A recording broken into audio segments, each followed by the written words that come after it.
challenges, in our opinion, seem to have overwhelmed our security institutions. The governors are supposed to be the state security officers of their state. There is need for us to at least engage the traditional rulers. We need to do something about our porous borders. We have to own it from the unit level to the ward level to the local government to state. Mr. President, the importance of today for us is for us to take action. Those in favor say aye. Those against say nay. The ayes have it.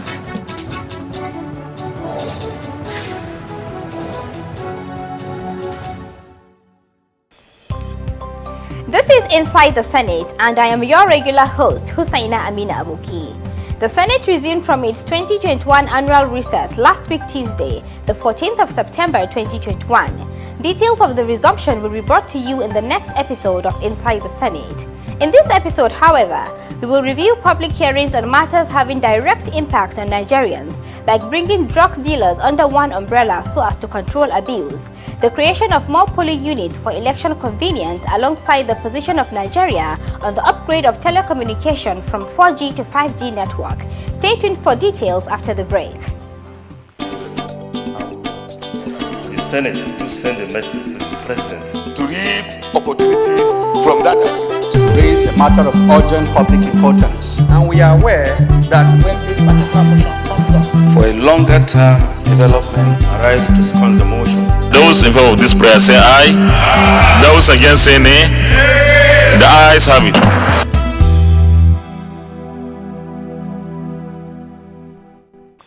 Thanks for being with us. In our first report, we take a look at a meeting of the Senate and House Joint Committees on INEC and electoral matters on one side, as well as the leadership of the Independent National Electoral Commission (INEC) on the other. The meeting was on the presentation of the state of voter access to polling units in Nigeria. This was on the 2nd of March 2021. Distinguished Chairman of the Senate and House Committees on INEC. Here, the Senate President Ahmad Lawan in his speech promised Nigerians that the National Assembly would always ensure the provision of a conducive voting environment for them to exercise their franchise without hindrance. Democracy is about participation by the people. And voting is probably the most important thing a citizen could do to decide who leads him or her. And therefore, to provide a more convenient, safe and secured environment for voters is one thing that the National Assembly will always support INEC. National Assembly is ready, is willing to support INEC to do better, especially in the area of creating more polling units. Speaker of the House of Representatives, Right Honorable Femi Bajabiamila, agreed that the establishment of more polling units would be beneficial to all and not politicians alone, as believed by some.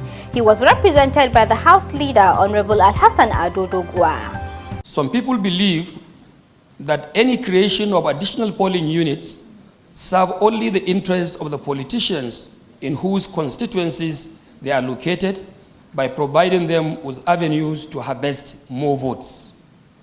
This opinion, of course, may not be without any basis, but it behoves all the participants in this process to design and adopt a decision-making model that builds confidence and gives people the confidence to accept that this process is not designed to benefit one group, one political persuasion, or one region over any other. In a welcome address, the chairman, Senate Committee on INEC, Senator Kabir Gaya, in agreement with the Speaker, stated that insufficient polling units across Nigeria almost marred the credibility of the 2019 general elections. There were some polling units that had more than 12,000 voters, well over the prescribed average number of 500 voters per polling unit.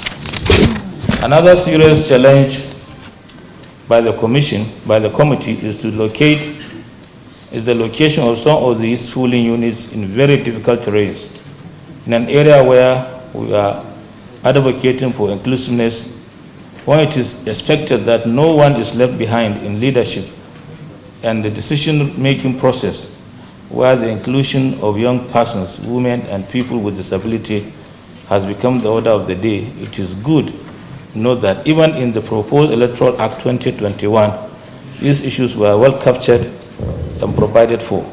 In a presentation, the INEC chairman underscored the presentations with the exhibition of satellite images of overcrowding at various polling units across the country during the 2019 general elections and spoke on the options available to INEC. The existing polling units numbering 119,973 were established way back in 1996. They are no longer adequate in number. They are not conducive to voters to vote freely, fairly, and safely, especially in the context of the COVID-19 pandemic. They are not even suitable for the Commission to properly manage elections and ensure that rules and regulations are strictly applied. As a result, the meeting urged all stakeholders to join INEC as well as the National Assembly to increase the number of polling units in Nigeria, as well as to mobilize more Nigerians to vote during elections. Let's take a break here to open the Senate's notebook. Don't go away.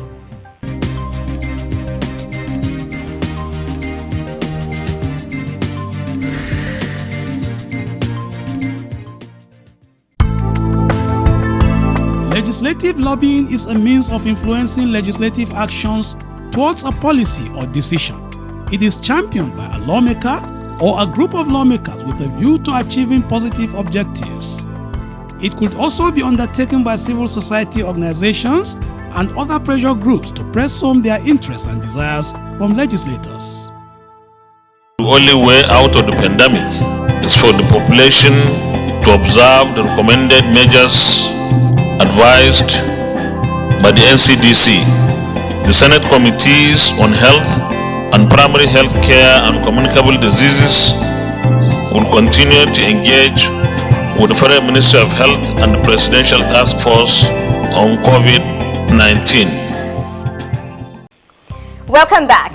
We move on to another very important meeting, being an investigation carried out by the Joint Committee on Science and Technology, Communications, ICT and Cybercrimes, as well as Primary Health Care and Communicable Diseases. It was sequel to a motion by Chairman, Senate Committee on Science and Technology, Senator Uche Ekunife, to investigate the 5G technology and its introduction in Nigeria. To give a little background on the matter, the GSM has become part and parcel of the Nigerian system, having been introduced 20 years ago in 2001. From that time, the technology has grown from that level to what it is known today, known by experts as the 4G technology currently in use in Nigeria. However, development in science and technology has given rise for more growth beyond the 4G to 5G technology.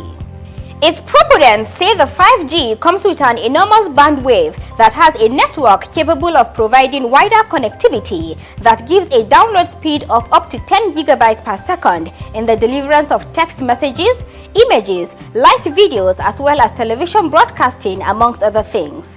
In spite of this, however, concerns have been raised by scientists and medical experts after a 3-month spectrum trial in some quarters that the 5G technology comes with health hazards such as increased cancer risk, cause of COVID-19, as well as genetic damages, amongst other things. These concerns have created skepticism in the minds of people in Nigeria and other parts of the world, hence the call for investigation into the matter before its deployment in Nigeria. Accordingly, an investigative hearing was organized on Thursday, the 25th of February 2021, during which the committee assured Nigerians that the security and safety of Nigeria would not be compromised on the platform of any type of technology. We only approve of this technology if the security and safety of our citizens are guaranteed. We are not going to be motivated by making money out of it. How secured and safe will our country and people be? So our motivation in the National Assembly is not the money that we will attract. Ours to ensure that Nigerians get both advantages. If we have to adopt this 5G network, Nigerians must have their security not compromised and their safety not threatened in any way. Chairmen of some of the committees involved in the investigation called for both written and verbal submissions in various areas. 1. The current status of 5G generation network in Nigeria.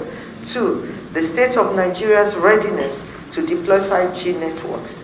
3. The merit and demerits associated with the deployment of 5G network in Nigeria. 4. Your positions concerning the views of some scientists and medical experts that 5G is injurious to public health. We appreciate Nigerians for taking their time to listen to us today. And we believe that at the end of the day, all of us, all Nigerians, will understand the importance of 5G, whether it will have any adverse effects on our health and our security. In this forum and beyond, I therefore call on the independent scientists who have no vested interest in telecommunication to come out with reliable research results that can satisfy the consciousness of Nigerians on 5G network. In his submission, the Minister of Communications and Digital Economy, Dr. Aliyu Isa Pantami, stated that the idea of 5G network in Nigeria was conceptualized for trial by the Nigerian Communications Commission (NCC) in some parts of Nigeria. He added that the result of the trial was approved by his ministry after consultations with more than 15 stakeholders, amongst them the army, police, as well as other intelligence and health bodies in Nigeria, the International Telecommunications Union (ITU), and the World Health Organization (WHO). On 25th of September 2019, we conducted the first trial of 5G in Nigeria. In order to demonstrate with all sense of humility, leadership by example, I personally did the trial. So if there is any security implication or medical implication, then Isa should be #1 victim. And if there is any relationship with COVID-19, then I should be the first victim because I did. And I'm grateful to the Almighty. To date, I have never contracted the virus.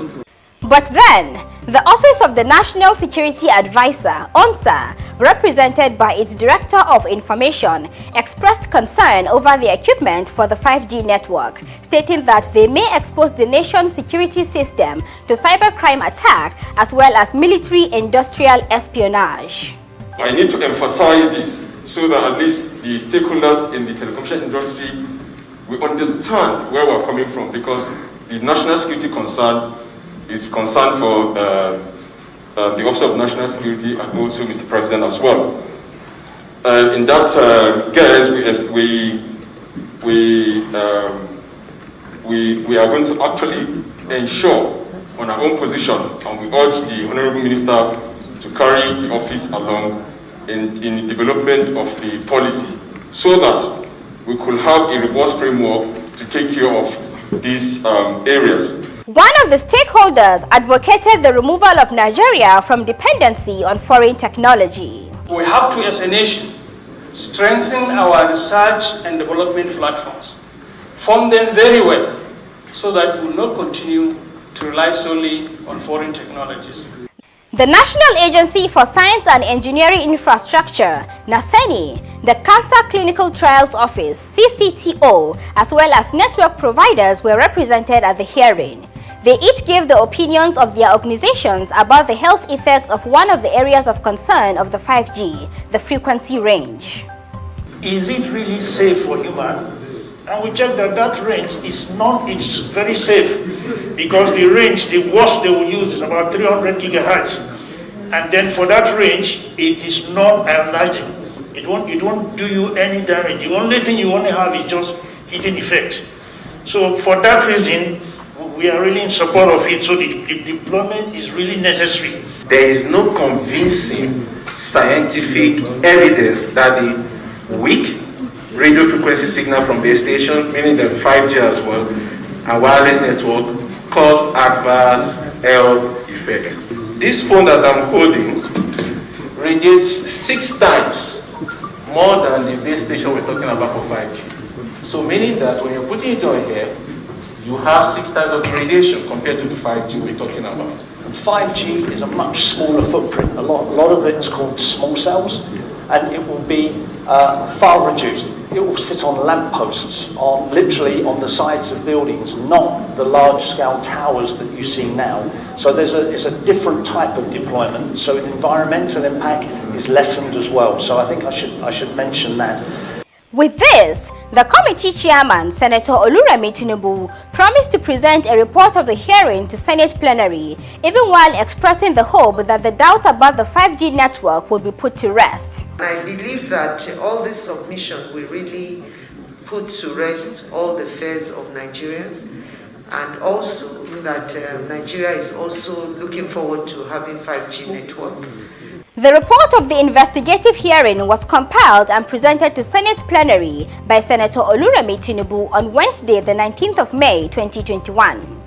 The Joint Committee hereby recommends that the Nigerian Communications Commission, in collaboration with the mobile network operators, Federal Ministry of Health, Federal Ministry of Science and Technology, Federal Ministry of Environment, and the Nigerian Center for Disease Control, among others, should locally conduct a scientific experimental study over a period of about 6 months to ascertain if a correlation exists between 5G networks and public health. On whether the 5G is amongst the causative agents of COVID-19, she described this as untrue on account of the fact that the pandemic is caused by a biological agent which has not been scientifically proven to be connected with the 5G. The Senate President, however, advised those responsible for the introduction of 5G to Nigeria on the way to go. They should go through our recommendations. I'm sure that there is need for very careful consideration of recommendations like this. Following this presentation, the committee's report was adopted. The last committee meeting we shall be reviewing is that of the Joint Senate and House of Representatives Committee on Drugs and Narcotics, Thursday the 25th of February 2021, where it took action to bring drugs marketers under one umbrella with a view to regulating the sales of only prescribed drugs and avoiding the use and abuse of illicit drugs in Nigeria. This was in the form of the establishment and inauguration of an association named National Association of Nigerian Drugs Marketers. Senate President Ahmad Lawan was represented at the occasion by the Chairman, Senate Committee on Health, Senator Yahya Oloriegbe. So I hope that you will, as an association, work within the confines of the various laws. Because you relate with the National Assembly Committee on Drugs and Narcotics, but you should also know that there are a lot of other drugs that can be abused in various ways. Especially nowadays, people mix all kinds of things together. People don't use the commonly known narcotics like heroin, cocaine, or even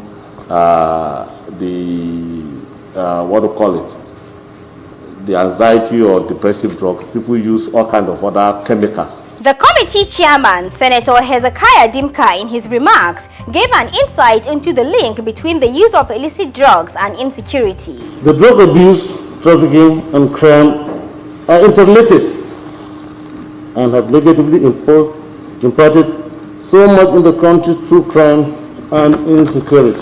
The Joint Committee came up with this initiative in order to checkmate the influx of unwholesome and substandard drugs and bring the drug market dealers together in one voice and vision.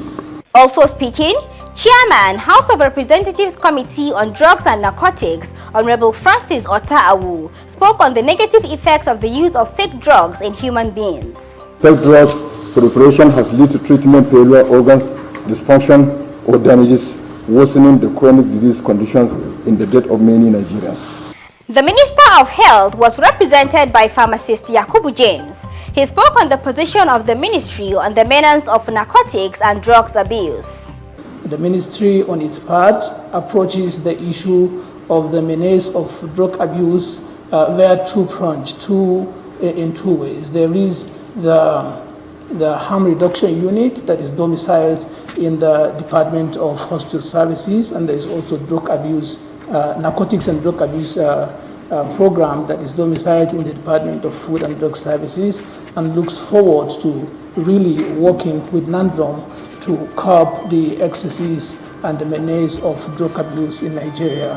In a goodwill message, representative of the chairman, National Drugs Law Enforcement Agency (NDLEA), retired Brigadier General Muhammad Buba Marwa, expressed concern over the dimension that the use of drugs has taken amongst Nigerians. The inauguration of today's association will assist government efforts designed to eliminate this scourge from the society. Other stakeholders speak on various aspects of the use of illicit drugs, amongst other matters. We all know that drug use prevalence in Nigeria is a severe problem affecting the socio-economic development of the country. It is indeed more than urgent to take decisive action and to make sure that while access to essential medicines by those people that need them is guaranteed, regulation is being put into place in order to prevent the non-medical use that indeed has reached epidemic proportions. The high point of the event was the formal inauguration of the association. We will wrap up the program with our profile segment. Stay tuned for our Senator of the Week.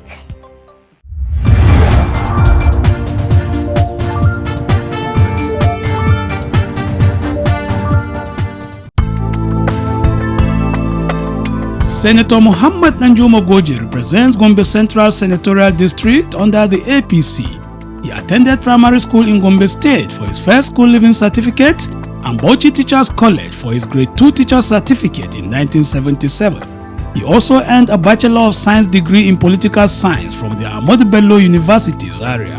After school, Senator Muhammad Danjuma Ogie took appointment as Secretary, Institute of Medical Research, Yaba, Lagos from 1984 to 1989, as well as Managing Director of a company he established and named after his mother, Zaina Nigerian Limited, which he ran from 1989 to 1999. Senator Danjuma Ogie joined politics in 1979 and contested and won election as Honorable Member of Bauchi State House of Assembly, where he served till 1983. In 1999, he unsuccessfully contested to the Senate to represent Gombe Central Senatorial District.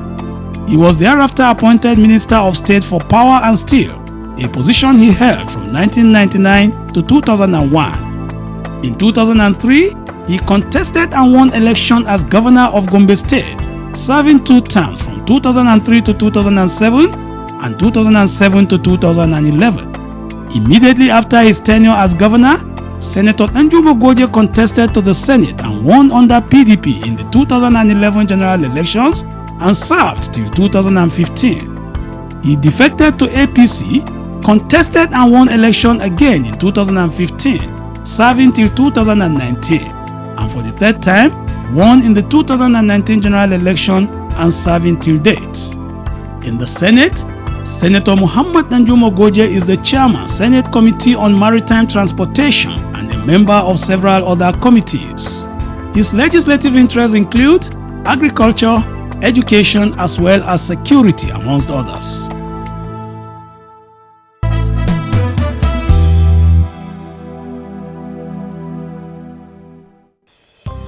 With this, we end this week's package of Inside the Senate. Join us next week for another edition. Keep safe and thanks for watching.